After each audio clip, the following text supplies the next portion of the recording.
onko se Martti Suosalo siellä? Minä olisin se lippuja kysellyt.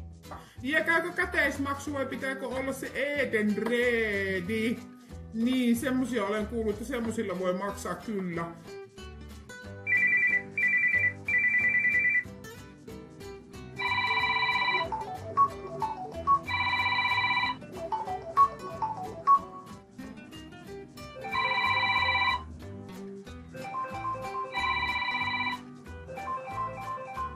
Joo, jaa, ai tikeitistä saa. No, kiitos sitten, kuulemiin.